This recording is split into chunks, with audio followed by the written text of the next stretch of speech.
नमः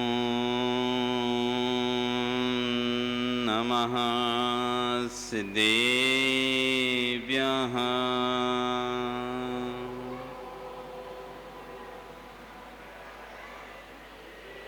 ॐ नमः सिद्धेभ्यः।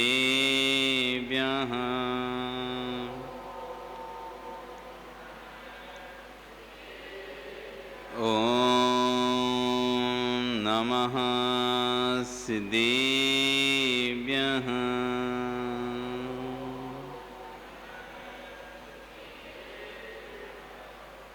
नमः श्री वर्धमानाय निर्धूते कलिलात्मने सालोकानां त्रिलोकानां यदि विद्यादर्पिणायते।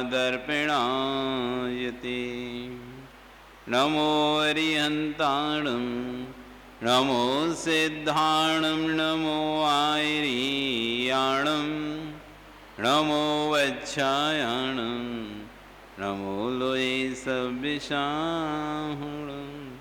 बोले अनंत अंश परमेष्ठी भगवान की, आदिरोम आदिनाथ भगवान की, वर्तमान शासन महावीर भगवान की, आचार्य श्री 108 समद्भक्त स्वामी महाराज की, आचार्य विश्व सागर जी महाराज की, अहिंसा में विश्व धर्म की।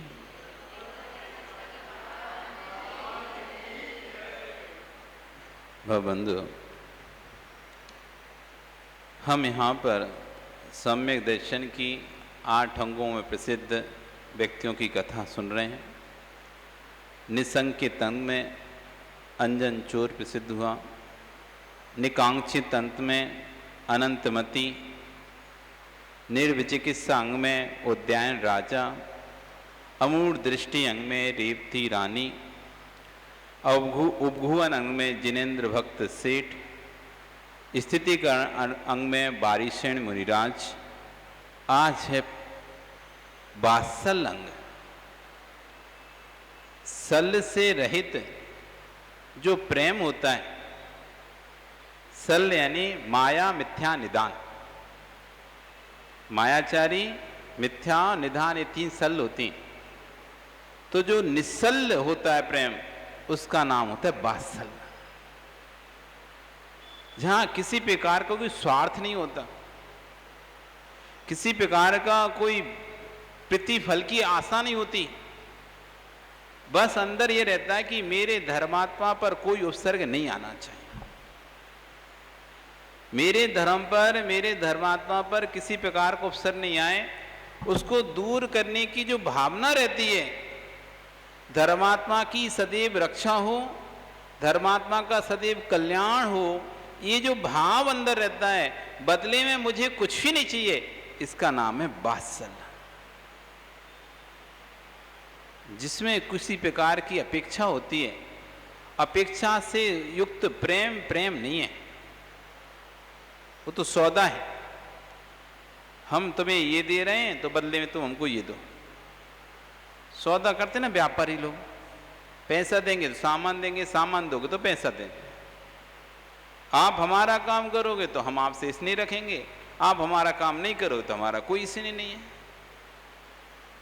अथवा हमारा स्नेह इसलिए कि यदि हम तुमको स्नेह देंगे तो आप हमारा ये काम कर दोगे, तो ये वात्सल्य नहीं कहलाए। आज उस वात्सल्य अंग में प्रसिद्ध विष्णु कुमार मुनिराज कैसे वात्सल्य अंग में प्रसिद्ध हुए, इसकी आज कथा यहाँ पर चल रही है। अवंती देश, उज्जैनी नगरी। ग्रंथों में सबसे प्रसिद्ध कोई नगरी रही तो उज्जैन की नगरी रही। जो उज्जैन इंदौर के पास, इंदौर, रतलाम, उज्जैन, वो अवंती देश कहलाता था। पहले ये पूरा भारत टुकड़े टुकड़ों में बटा हुआ था, अनेक टुकड़ों में बटा हुआ था। खंड खंड थे, मालव देश, अवंती देश, तमिल देश, इस तरह से अलग अलग देश के नाम से जाना जाता था। तो अवंती देश में उज्जैनी नाम की नगरी थी, जहाँ का राजा श्री वर्मा था। उसके 4 मंत्री थे, बलि, बृहस्पति, निमुची और प्रहलाद। चारों मंत्री विधर्मी थे, उनको जैन धर्म से विद्वेष था। स्वाभाविक है, जिसको जिससे विद्वेष होता है उसके अनुयायियों से अपने आप विद्वेष हो जाता है।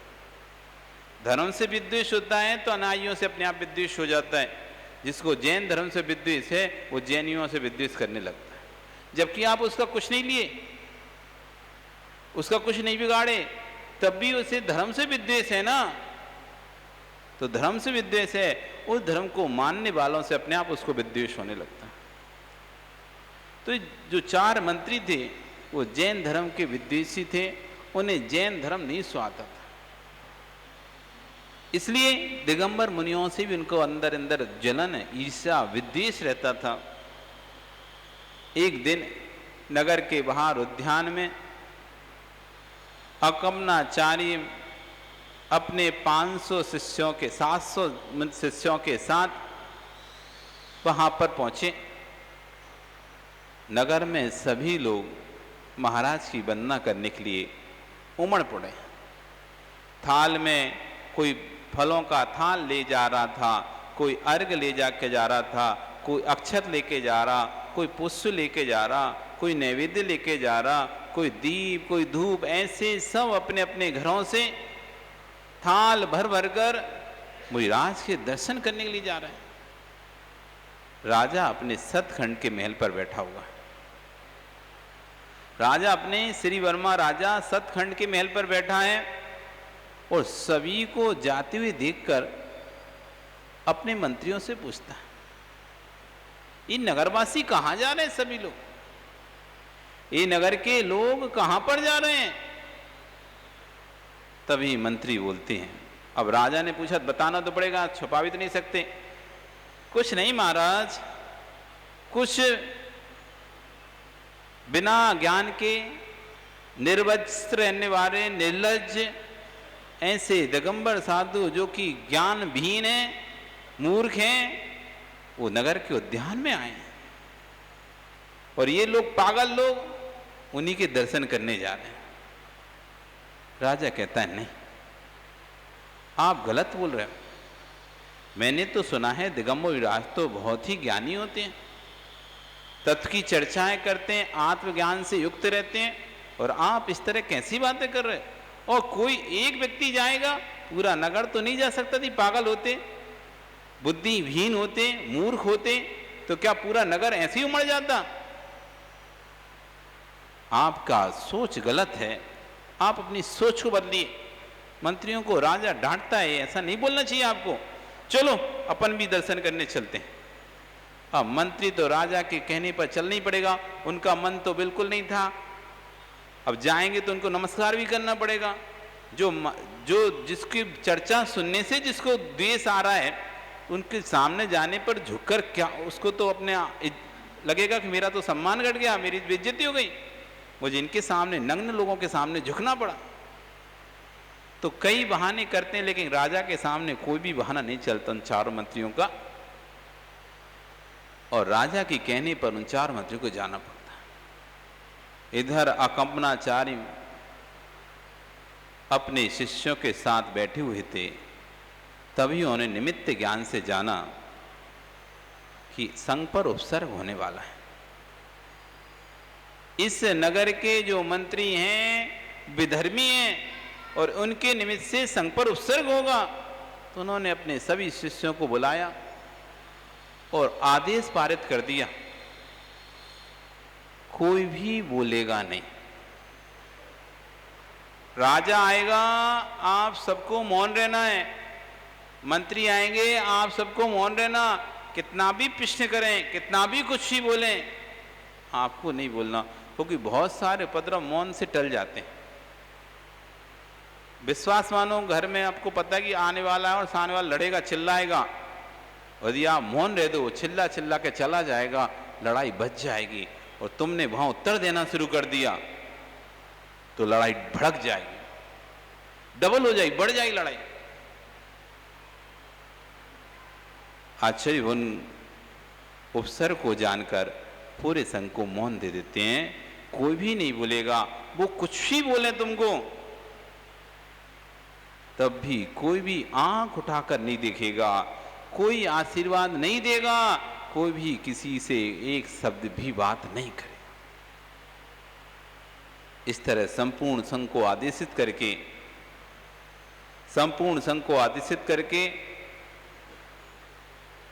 आचार्य भगवान सामयिक में बैठ जाते हैं और सभी संघ भी सामयिक बैठ जाता है। इधर श्री वर्मा अपने चारों मंत्रियों के साथ संपूर्ण सामग्री को लेकर थाल सजाकर गाजे बाजे के साथ, ढोल ढमाके के साथ उद्यान में पहुंचता है। देखता है सभी महाराज ध्यानस्थ हैं, लीन हैं। बड़ा प्रभावित होता है, अपनी आत्म साधना में लीन है। लेकिन तभी मंत्रियों को मौका मिल जाता है। देखो महाराज, हमने कहा था ना, ये मूर्ख होते हैं, इनको कोई ज्ञान नहीं होता। उनको पता चला कि आप आ रहे हैं, देखो सब आंख बंद करके बैठ गए। राजन कहता है नहीं भाई, ये इनका ध्यान का समय, आत्म ध्यान का समय, इसलिए सब लोग ध्यान कर रहे हैं, इसलिए कोई नहीं बोल रहा। नहीं राजन, ये आपका अपमान कर रहे हैं। आप राजा हो और आपके आने पर ना तो ये आंख खोल रहे हैं, ना आपको देख रहे हैं, ना खड़ा होकर आपको नमस्कार कर रहे हैं। आप राजा और राजा के सामने तो सब झुकते हैं। तब राजा समझाता है नहीं, दिगंबर मुनिराज के ऊपर किसी की आज्ञा नहीं चलती। उनके सामने राजा क्या, महाराजा क्या, देवता भी झुकते हैं, वो किसी के सामने नहीं झुकते हैं। इधर चारों मंत्री सर विष उगलते चले जा रहे हैं, विष पर विष उगलते जाते हैं। उधर राजा श्री वर्मा उनके विष का निवारण कर रहा है। ठीक वैसे ही जैसे कोई नाग बाण छोड़े तो दूसरी तरफ से गरुण बाण से उस नाग बाण का परिहार हो जाता है। ऐसे ही ये मंत्री अनेक प्रकार से अपशब्द बोलकर मुनियों का अपमान कर रहे हैं, लेकिन राजा उनके प्रत्येक प्रश्न का उत्तर देते हुआ उनकी सभी बातों का निराकरण करा। इस तरह राजा महाराज के दर्शन करके, क्योंकि सभी महाराज ध्यान में थे, तो राजा भी बड़ा चित्त प्रसन्न हुआ। कोई बात नहीं, हम फिर से आएंगे, जब महाराज का ध्यान पूरा होगा फिर से आएंगे, अगले दिन फिर आएंगे, अभी ध्यान का समय, सब ध्यानस्थ हैं। और ऐसे करके राजा निकल जाते मंत्रियों के साथ। तभी रास्ते में शुत सागर नाम के एक महाराज, जो कि आहारचर्या में लौटने में विलंब हो गया था, जिनको अपनी गुरु की आज्ञा का बोध नहीं था कि गुरु ने क्या आज्ञा दी है, मौन रहने की आज्ञा दी है, चर्चा नहीं करनी। प्रकांड विद्वान शुत सागर सूरी न्याय संस्कृत व्याकरण के प्रकांड विद्वान थे, जिनके सामने कोई व्यक्ति टिक नहीं सकता था। ऐसे प्रकांड ज्ञाता शास्त्रों के चले आ रहे थे। तभी ये चारों मंत्रियों के दिमाग में फिर खुरापात। देखो देखो महाराज, एक बैल चला रहा है छाछ पी के। ये देखो देखो महाराज, अयम बलिवद्दा तक्रम पवती, ये बलिवर्दा बैल छाछ पी कर आता है। राज के कानों में शब्द पड़ गए। दिगंबर मुनि का अपमान चल रहा था, उनसे रहा नहीं गया। उन्हें पता नहीं था क्या है, कौन है, कैसे हैं। तभी वो राजा की वेशभूषा देखकर पहचान जाती है, राजा है और बाकी सब इनके मंत्री हैं। तभी राजा उनके दर्शन करने के लिए आते हैं और दर्शन करके स्वास्थ्य पूछते हैं। तभी महाराज पूछते हैं, क्या आपके मंत्रियों को पीलिया रोग हो गया क्या? आपके मंत्रियों को पांडु रोग हो गया क्या? क्या हुआ स्वामी? ये कहते हैं, अयम बलिवर्दा तक्रम पिबती, पीतम भवती, पीतम तक्रम पीतम भवती, ये पीकर आ रहा, उन्होंने बोला था। और महाराज छल विद्या, न्याय विद्या के जानकार थे, उन्होंने कहा इनको लगता है पांडु रोग है। ये कह रहे हैं कि तक्र पीला होता है। देखो तो महाराज, राजन, आपके मंत्रियों को इतना ज्ञान नहीं है, तक्र पीला होता है या सफेद होता है। इस तरह उनको न्याय के चक्र में चारों मंत्रियों को फंसा दिया और चारों मंत्रियों को फंसाकर अनेक प्रश्नों की बौछार करके उन मंत्रियों को निरुत्तर कर दिया। वे मंत्री, सारे मंत्री जो कह रहे थे मूर्ख होते हैं, अनपढ़ होते हैं, पढ़े लिखे नहीं होते, इनको कोई ज्ञान नहीं होता, वो विद्वान सभी मंत्री उन महाराज के एक भी प्रश्न का उत्तर नहीं दे पा रहे थे। राजा देखता है, क्यों मंत्री जी, आप तो बोल रहे थे मुहिराज मूर्ख होते हैं, अनपढ़ होते हैं, पढ़े लिखे होते हैं, अब दो उत्तर इनके प्रश्नों का। ये चारों मंत्री मिलकर भी श्रुतसार महाराज के किसी भी प्रश्न का उत्तर ही नहीं पा रहे। इस तरह से उन्हें न्याय के चक्र में फंसा दिया कि उनके मुख बंद हो गए और शर्म से उनके सर नीचे झुक गए। अब महाराज सामने कुछ बोल नहीं पाए और राजा के सामने जो उन्होंने तीखे मारी थी अपने ज्ञान की और उनके अज्ञान की मुहिराजों के, वो सब दूध का दूध पानी का पानी हो गया। अब राजा उनकी हंसी कर रहा है, चलो कुछ आता जाता है नहीं और मुहिराजों पर तुम अपनी उंगलियां उठाते हो, तुम्हारे को तो ज्ञान नहीं है, तुम खुद अज्ञानी मूर्ख हो और साधुओं को मूर्ख बोलते हो। ऐसे करके राजा उनको ताना उलाहना देता हुआ और उनको ले जाता है। इधर श्रुतसार महाराज संग में वापस आते हैं और आकर अपने गुरु के चरणों में सारी घटनाक्रम कह देते हैं। जैसी घटना सुनाते हैं, गुरु के मुख से निकलता है, घोर उपसर्ग, अब तुम्हारे कारण पूरे संघ का नाश हो जाएगा, अब कोई भी साधु जीवित नहीं बचेगा। जैसे उन्होंने सुना श्रुतसार जी ने, मेरे कारण पूरा संघ नष्ट हो जाएगा, तभी चरणों में बैठकर हाथ जो निवेदन करते हैं, गुरुदेव क्षमा करें, मुझे आपकी आज्ञा का पता नहीं था, नहीं तो मैं क्यों उनसे विवाद करता, मैं चुपचाप आ जाता, मुझे आज्ञा का बोध ही नहीं था। आप कुछ भी उपाय करिए, कुछ भी सजा दीजिए, कोई भी प्रायश्चित दे ले, लेकिन संघ पर उपसर्ग नहीं आना। बताइए मैं क्या करूं जिससे पूरे संघ का उपसर्ग दूर हो जाए। धर्मात्मा होता है, उसके अंदर दूसरे धर्मात्मा को देखकर स्नेह उमड़ता है। मेरे धर्मात्मा पर किसी प्रकार की आंच नहीं आना चाहिए, चाहे भले हमारे प्राण चले जाएं, लेकिन धर्मात्मा पर आंच नहीं आना चाहिए। हम तो क्या होता है, अपना बचाव पहले करके निकल लेते हैं, उसका जो वास होता रहेगा, मरे सो मरे, हम कहा को मरे उसके साथ। लेकिन मुझाज कह रहे हैं किसी को कोई भी तकलीफ नहीं होना चाहिए। मुझे बताइए मैं क्या करूं? बस जिस स्थान पर तुम्हारा विवाद हुआ है, आज अभी से तुम वहीं जाकर काशन मुद्रा में खड़े हो जाओ।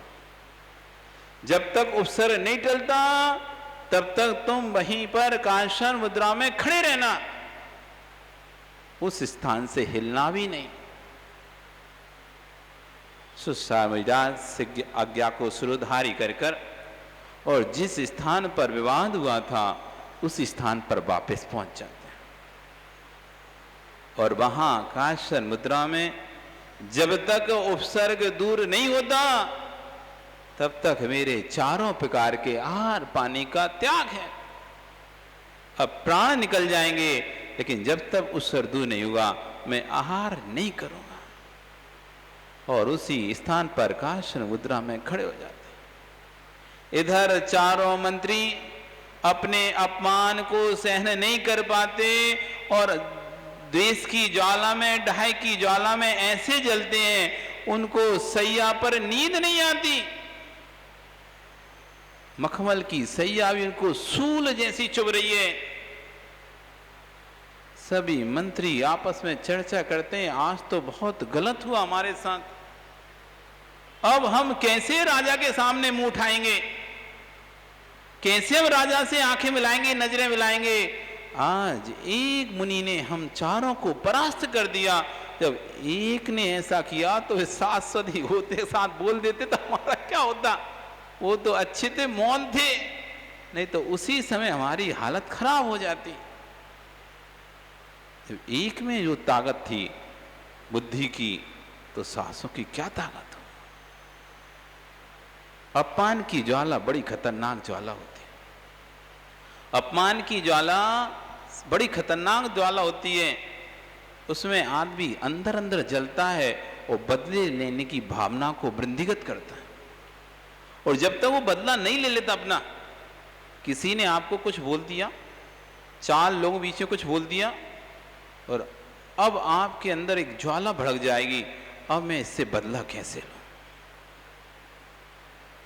अब आप समय का इंतजार करेंगे, कब समय आएगा, कब मैं बार करूंगा, कब समय आएगा, कब मैं बार करूंगा, कब समय आएगा, तब मैं इसको 4 लोगों के बीच में इसको इस तरह से सुनाऊंगा जिससे इसका भी अपमान हो सबके बीच में। अंदर ही अंदर अब उस समय तो सुन के रह जाता है व्यक्ति, उस समय तो व्यक्ति सुन के रह गया। जब कोई उसको डांट रहा था, गुस्सा कर रहा था, उस समय तो या उसके बारे में कोई बोला तो उसने सुन के रह गया। अब बेटा देख मैं क्या करता हूं तेरे साथ। उस समय निकल जाता है, लेकिन अपने अपमान को भूल नहीं पाता। सब कुछ भूल जाएगा, अच्छाइयां भूल जाएगा, उसकी अच्छी बातें भूल जाएगा, उसके द्वारा किए गए अच्छे कार्य भूल जाएगा, लेकिन अपमान को नहीं भूल पाता। पूरे जीवन भर छोटा सा कोई मनमुटाव हो जाए, पूरे जीवन भर याद रहता है। एक बेटी शादी होती जब उसकी, और यदि शादी के समय कोई लड़ाई झगड़ा हो जाए, कभी कभी शादी में हो जाते हैं लड़ाई झगड़ा, दोनों पक्ष में मारा पिट्टी तक हो जाती है। इधर शादी होनी हो, मारा पिट्टी हो रही है। बाद में जैसे समझो तक वो तो शादी तो करनी पड़ेगी, अब तो मेहंदी चढ़ गई तो वापस जान नहीं है, पर हो गई किसी बात को लेकर, लड़का लड़की में नहीं हुई, लेकिन लड़का लड़की पक्ष वालों में आपस में कहा सुनी हो गई, और आपस में मारा कुट्टी हो गई, गाली गलौच हो गई, झगड़ा हो गया, और इतनी बहुत आगे तक बात बढ़ गई। अब वो जो यदि दूल्हे पक्ष का अपमान हुआ है, दूल्हे का अपमान हुआ है, अब पूरी जिंदगी अपनी पत्नी को सुनाएगा, पूरे जीवन भर सुनाएगा, तेरे पिता ने ऐसा किया था, तेरे भाई ने ऐसा किया था, तुम्हारे पक्ष वाले मामा ने ऐसा किया था, फूफा ने ऐसा किया था, और जीवन भर का बैर बांध लेगा, जबकि गलती भले उसके पक्ष की रही हो। पर अब वो अपमान का, अब जब भी कोई मौका मिलेगा, इस बात को बोलने से नहीं चूकेगा 4 लोगों बीच में। जब भी कभी मौका मिलेगा, अपमान करने से नहीं चूकेगा इस बात में। आदमी एक बार बांध लेता है ना, बहुत मुश्किल है। इसलिए तो कहा है कि भैया तुरंत निपटाने लो जो है, क्योंकि एक बार बंध गया ना, मुश्किल है फिर। उस घोर अपमान को उस 4 मंत्री सहन नहीं कर पाए, और सहन ना करने से उनके अंदर तो ईसा की ऐसी क्रोध की ऐसी अग्नि भड़क गई, ऐसी अग्नि बढ़ गई, उन्होंने सोच लिया अब हम 700 मुनिराजों को ही मार देंगे, एक को भी जिंदा नहीं छोड़ेंगे। इन्होंने हमारा अपमान किया है, इनके कारण हमारा अपमान हुआ है, हम सबको मार देंगे। ऐसी देश की अग्नि भड़की, और 4 लोग नंगी तलवार लेकर 700 मुनियों की हत्या के लिए निकल पड़े। चलते चलते उस मार्ग पर जैसे ही सुसागर मुनिराज को देखा, जैसे ही सुसागर मुनिराज को देखा, 4 की क्रोध अग्नि भड़क उठी। यही है, यही है, इसी ने हमारा राजा के सामने अपमान किया था। चलो अच्छा हुआ यही मिल गया ये। उन बाकी लोगों का तो कोई दोष ही नहीं है, उनको छोड़ो, अपने तो इससे ही बदला लेना है, क्योंकि इसी ने तो किया था। ये वहां होता तो पता नहीं चलता, सबको मानना पड़ता, तब समझ आता कौन क्या था। लेकिन अब तो मिल गया, ये यही मिल गया, इसका ही काम तमाम करते हैं और अपने बदले को पूर्ण करते हैं। लेकिन यति हत्या सबसे बड़ा पाप, यति हत्या सबसे बड़ा पाप। 4 मंत्री विद्वान थे, ज्ञानी थे, उनको पता था यति हत्या सबसे बड़ा पाप है। अब मारे कौन पहले? चारों मंत्रियों में से वार कौन पहले करे? जो वार करेगा उसको अति हत्या का बड़ा पाप लगेगा। ग्रंथों के विद्वान थे, जानकार थे, लेकिन अब ज्ञान भी पलायन कर जाता है। जब ईर्ष्या ईर्ष्या की और देश की अग्नि जब जलती है ना, तो सारा ज्ञान भी पलायन कर जाता है। पहले तुम कौन पहले करे? फिर आखिरी निर्णय हुआ, चलो चारों एक साथ वार करते हैं। चारों एक वार करते हैं और चारों चार दिशा से खड़े होकर जैसे ही वार करने की तलवार उठाकर उन ऊपर करते हैं, इधर वन रक्षक देव का सिंहासन कंपायमान होता है और अवधि ज्ञान से जानता है कि महाराज के ऊपर उपसर्ग हो रहा है। तुरंत वो चारों लोगों को कीलित कर देता है और वे चारों लोग ऐसे ही तलवार लिए अब खड़े हुए। चार तरफ से चार व्यक्ति, चारों मंत्री हाथ में तलवार लिए मानने की मुद्रा में, भीभत्स मुद्रा में खड़े हुए, जैसे थे वैसी मुद्रा में खड़े हुए। रात्रि व्यतीत हुई। सुबह नगरवासी बड़े उत्साह के साथ अपने घरों से निकलते हैं, थाल में द्रव्य लेकर महाराज के दर्शन करने के लिए आते हैं। तभी रास्ते में दृश्य दिखते हैं। ये क्या? ये मंत्री महाराज को मानने आए थे। मुद्रा देखकर सबको समझ में आ रहा था। तुरंत राजा तक खबर पहुंचती है। राजा भी दौड़ा दौड़ा आता है। ये क्या पाप कर रहे थे मंत्री? एक छोटी सी बात का इतना बड़ा इनके अंदर द्वेष। क्षमा मांगते हैं, मुइराज से क्षमा मांगते हैं। मुइराज उपसर्ग को खत्म होते देख अपनी दृष्टि खोलते हैं, देखते हैं कि चारों मंत्री ऐसे कीलित हैं जैसे कि चार द्वारपाल चार तरफ खड़े हो। आंखें चल रही बस, पूरे बाकी स्तंभित हैं। इधर राजा क्षमा याचना कर रहा है। मुइराज तो सत्वेषु मैत्री कुलसो प्रमोदम क्लिष्टेषु जीवेषु कृपा परत्वम, प्राणी मात के प्रति मैत्री भाव को रखते हैं। वो तुरंत, हे बंदेव, आपने जिनको कीलित किया है उनको छोड़ दीजिए। इधर वन देवता उनको वापिस यथास्थिति में ला देता है। वो चारों तरफ से घिरे हुए मंत्री, पब्लिक से राजा सब देख रहे हैं। अब तो और ही हालत खराब। अभी तो सोच रहे थे अंधेरे में कर दें, किसी को पता ही नहीं चले किसने मारा। अब तो सबने देख लिया, उनका कृत्य तो दिखाई दे गया। अब तो उनकी आंख भी नहीं उठ रही। क्षमा करें, क्षमा करें राजन, क्षमा करें राजन, आपकी ये गलती क्षम्य नहीं है। और राजा ने सभी चारों मंत्रियों को मृत्युदंड का आदेश दे दिया। तभी मुइराज ने कहा, नहीं राजन, ये भी जीव द्रव्य हैं, इनको भी अपने अपराध को सुधारने का मौका मिलना चाहिए। आप इन्हें मृत्युदंड मत दीजिए। तो राजा मुइराज के चरणों में उनकी बात मानकर कहता है, ठीक है भगवान महाराज, आप कहते इनको मृत्युदंड नहीं देता, लेकिन ऐसे नीच लोगों को नगर में रहने का अधिकार नहीं है। और उन चारों मंत्रियों को मुंह काला करके गधे पर बिठालकर जूतों से उनकी सेवा करके अच्छे से, और नगर के बाहर बहुत जलील करके, बहुत उनका अपमान करके नगर से बाहर निकाल देता। सांप की स्थिति तो ऐसी है, कितना भी दूध पिलाओ सर पे जहरी उगलना है। इतना अपमान होने के बाद भी उन्हें अपनी गलती का बोध नहीं हो और अग्नि उनकी भड़क चुकी है। जैसे ईंधन में घी डालने से ईंधन की अग्नि भड़क जाती है, ऐसी अपमान और अधिक हो जाने से, अभी तो थोड़ा सा हुआ था, राजा के सामने हुआ था तो इतनी भड़क गई थी, अब तो पूरी राजसभा के सामने, पूरे गांव के सामने, पूरी नगर के सामने और अति अपमान हुआ है। अब तो और अग्नि तेजी से भड़क उठी थी। चारों मंत्रियों को नगर से बाहर निकाल दिया। चार इधर वापस सागर महाराज संग में वापस आते हैं।